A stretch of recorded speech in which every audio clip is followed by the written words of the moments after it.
Ça fait maintenant plusieurs jours qu'Apple a annoncé son Mac Studio et sa nouvelle puce M1 Ultra. La hype est un petit peu passée et on peut maintenant analyser tout ça à tête reposée et j'ai repéré, enfin la communauté a repéré trois petites cachotteries qu'Apple a oublié de préciser lors de sa conférence. Et on commence par le premier secret ou la première cachotterie et ça concerne majoritairement le CPU. Apple annonce que sa nouvelle puce M1 Ultra est 60% plus rapide, plus performante que son processeur qui tourne dans le Mac Pro, le processeur 26 cœurs Xeon est 90% plus performant et plus rapide que le processeur Xeon à 16 cœurs. Là, quand on regarde les charts et tout, on se dit waouh, c'est un truc de malade. Mais par contre, quand on va regarder les benchmarks qui ont été faits sur Cinebench, on peut voir que le M1 Max, par exemple, a un score de 12 500 sur Cinebench. Le M1 Ultra a le double du score du M1 Max, c'est-à-dire 25 000 sur Cinebench. Et c'est déjà énorme, c'est-à-dire qu'effectivement, le M1 Ultra vient doubler les performances du M1 Max. Et ça, c'est grâce à la Ultra Fusion, grâce à l'interconnexion ultra rapide à 2,5 TB/s entre deux puces M1 Max. Mais par contre, ce qu'on peut remarquer, c'est que le Xeon 26 cœurs, quant à lui, a un score de 28 000,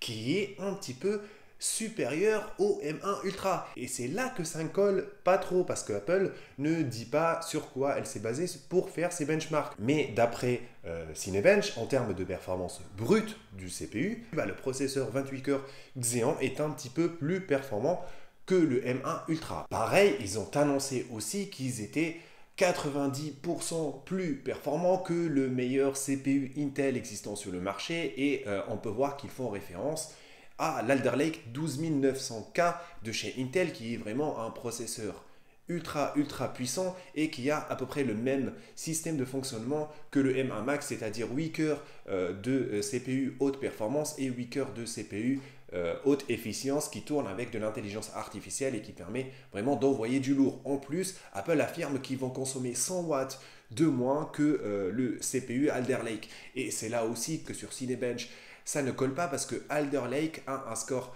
de 27 000, donc aussi un petit peu supérieur au M1 Ultra. Et pareil, ça veut dire qu'en termes de performance brute, l'Alder Lake est potentiellement plus performant en puissance de calcul par rapport à un M1 Ultra. On sait aussi que le processeur Alder Lake pique à 241 watts et a une consommation énergétique nominale, on va dire, à 125 watts. Si le M1 Ultra va consommer 100 watts de moins que Alder Lake, il va tourner aux alentours de 140 watts, c'est déjà énorme en termes de consommation d'énergie. Donc on va voir comment le système de refroidissement va réagir avec ça. On va voir en termes de consommation comment ça va faire. Est-ce que l'ordinateur va surchauffer ou pas? Est-ce que ça va devenir bloquant au fonctionnement du Mac Studio? Ça on ne sait pas parce que 140 watts c'est quand même beaucoup en termes de consommation d'énergie. Je ne pense pas que le comparatif a été fait avec la consommation nominale de l'Alder Lake qui est à 125 watts. Ça voudrait dire en fait que 125 watts moins 100 watts, on aurait un M1 Ultra qui va tourner à 25 watts. Je ne pense pas que ce soit possible honnêtement. Je pense qu'on s'approcherait plus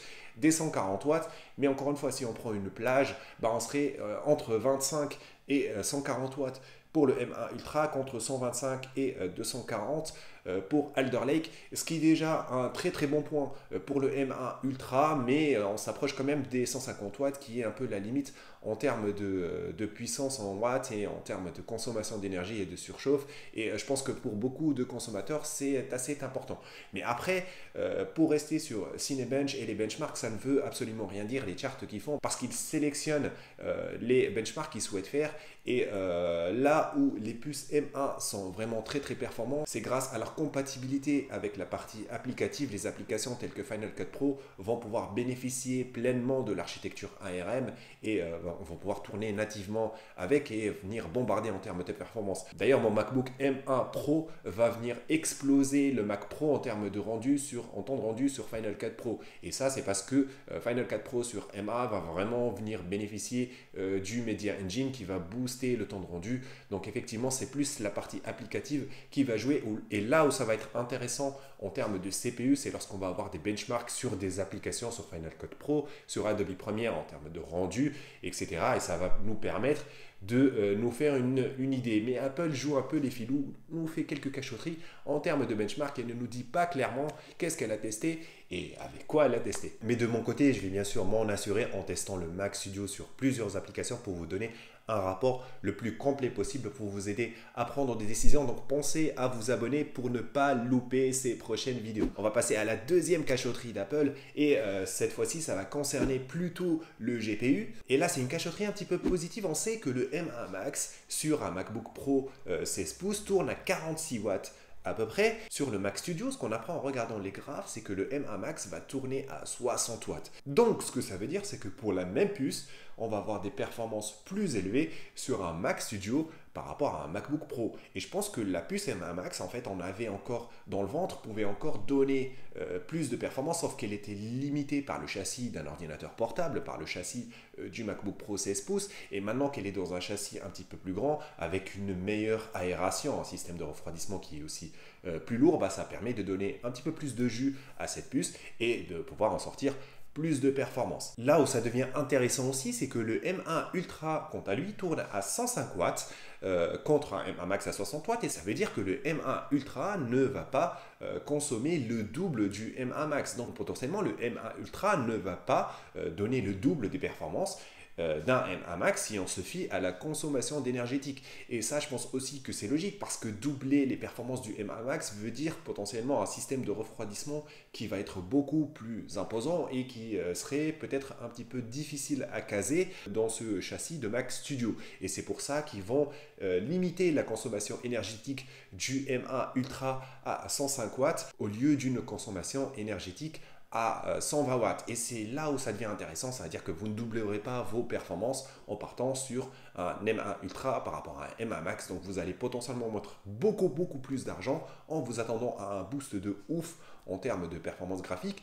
Mais finalement, ce n'est peut-être pas le cas. Et c'est là où c'est intéressant d'attendre peut-être les specs, les benchmarks pour voir effectivement si ça vaut le coup d'investir plus d'argent ou pas. Pareil, pour rester sur la partie GPU, on peut voir que le GPU du M1 Ultra va venir rivaliser avec le meilleur GPU Nvidia du marché. On parle de la RTX 3090 pour 200 watts de moins. Je veux dire, quand on voit ça comme ça, on se dit vraiment c'est un truc de fou. Mais encore une fois, en regardant un petit peu plus en détail, on remarque qu'Apple dit qu'ils ont sélectionné les applications utilisées pour le benchmark, bien sûr pour avoir les chiffres les plus impressionnants possibles pour le marketing, pour avoir un effet waouh lors de leurs annonces, mais ça ne veut absolument rien dire. Je suis convaincu, je suis certain que les performances graphiques de la puce M1 Ultra vont être vraiment très bonnes, vont venir rivaliser avec les 3090, il n'y a absolument aucun doute là-dessus, mais de là à lui mettre une raclée aussi sévère, 200 watts de moins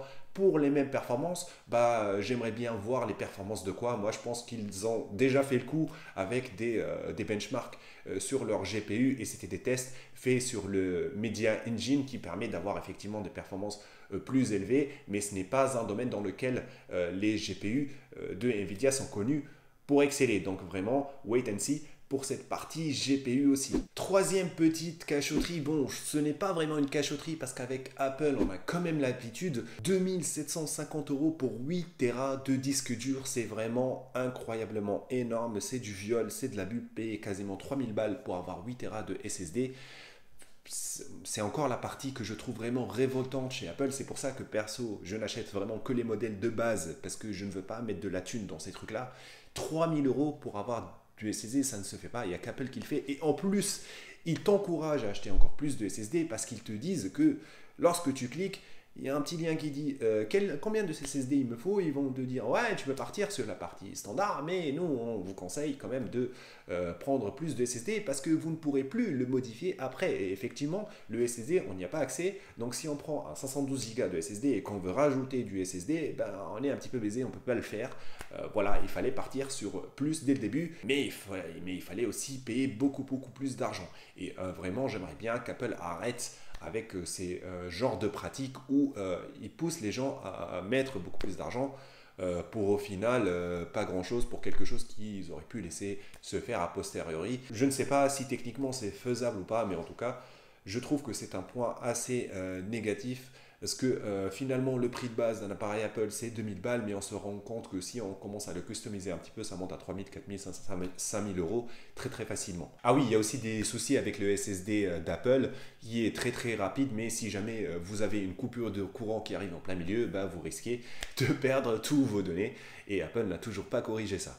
Donc c'est bien malin de payer 3000 balles de plus pour un SSD, mais si c'est pour risquer de perdre des données lorsqu'on est en train de les transférer, bah ça ne vaut pas le coup non plus. Alors ce n'est pas problématique pour les utilisateurs de MacBook Pro parce qu'ils sont sur ordinateur portable, donc les risques de coupure électrique et de shutdown, bah, c'est compliqué parce qu'il est sur batterie, mais sur un ordinateur stationnaire tel que le Mac Studio, bah, je pense que si vous investissez beaucoup d'argent et que vous donnez beaucoup d'importance à vos données, bah, prenez quand même une batterie de secours parce que si jamais il y a une coupure en plein milieu qui se produit, bah, vous risquez de perdre vos données et ça serait vraiment dommage. Alors voilà pour cette petite aparté sur le SSD. Pour rester sur les secrets au niveau du prix, alors ce n'est pas non plus un secret, mais il faut quand même faire gaffe à ce point-là. Apple annonce que le prix de départ du Mac Studio M1 Max est à 2150 euros. Le prix de départ pour un Mac Studio M1 Ultra est à 4600 euros. Sauf que ce n'est pas le M1 Ultra qu'ils ont présenté dans tout le benchmark. Il ne s'agit pas de la version 64 GPU, mais c'est la version à 48 cœurs de GPU. Pour avoir la version à 64 GPU, en plus du prix de 4650 euros du M1 Ultra, il faut débourser encore quasiment 1200 euros. Donc on arriverait à un M1 Ultra qui va coûter quasiment 6000 euros. Par contre, pour la version M1 Max du Mac Studio, pour avoir la version à 32 cœurs de GPU au lieu de la version à 16 cœurs de GPU, bah, il suffit de débourser 250 euros. Donc 250 euros d'un côté contre 1200 euros de l'autre. Et le secret, c'est qu'Apple veut vous faire dépenser plus d'argent pour potentiellement des performances dont vous n'avez pas besoin. C'est une technique de marketing connue. Je ne sais pas si vous avez regardé le Loup de Wall Street. Tiens, montre-leur. Boum! Vois-moi ce stylo. Allez, vas-y. Tu veux que je vende ce stylo de merde? Y a pas plus fort que ce gars. Ce stylo. Il vous vend n'importe quoi. Sois sympa, signe-moi un autographe sur ta serviette, s'il te plaît. J'ai pas de stylo, moi. Exactement, l'offre et la demande, mon vieux. Voilà, qu'est-ce que je vous disais? Là, il a créé le besoin. Vous devez leur donner envie d'acheter. Il s'agit de créer le besoin. Grâce au marketing, ils vont vous créer le besoin. Ils vont dire, vous avez besoin de 64 cœurs de GPU pour vous faire dépenser de l'argent. Mais finalement, la version à 48 cœurs de GPU, potentiellement, va répondre à tous les besoins de performance dont vous n'aurez jamais besoin. Et la version à 64 GPU, bah, finalement, ne va pas servir à grand-chose. Il faudra aussi attendre les benchmarks parce que dépenser plus d'argent sur le GPU ne voudra pas dire que vous allez aussi continuer d'avoir ces performances un peu linéaires, ce gain linéaire de performance, mais au contraire, ça va venir être un petit peu logarithmique en termes de performance, c'est-à-dire que vous allez dépenser plus d'argent, mais en termes de performance, ça va venir un petit peu stagner en haut. Donc vous allez dépenser plus d'argent, mais au final, vous allez gagner un chouïa de performance qui ne vaudra pas vraiment la peine contre l'argent que vous avez dépensé. Faites bien attention à cela. Pareil pour la RAM aussi en termes de prix, 950 euros en plus pour avoir les 128 Go de RAM pour un M1 Ultra contre les 64 Go de RAM qui sont de base. Donc voilà, 6000 euros pour un M1 Ultra avec 64 cœurs de GPU, 950 euros pour 128 Go, on arriverait quasiment à 7000 euros pour avoir un M1 Studio. Et pareil, Apple joue la carte de vous ne pourrez plus modifier la RAM dans l'avenir. Donc si vous voulez avoir des performances de ouf, achetez la version 128 Go tout de suite parce qu'après vous ne pourrez plus le faire. Et pareil, 128 Go, si vous en avez besoin, je pense que vous le saurez. Moi, je sais de combien de gigas de mémoire j'ai besoin parce que je connais les applications que je lance en même temps et je sais combien consomme en mémoire chaque application et je sais que maximum, je vais être à 32 Go de mémoire si jamais j'ai abusé.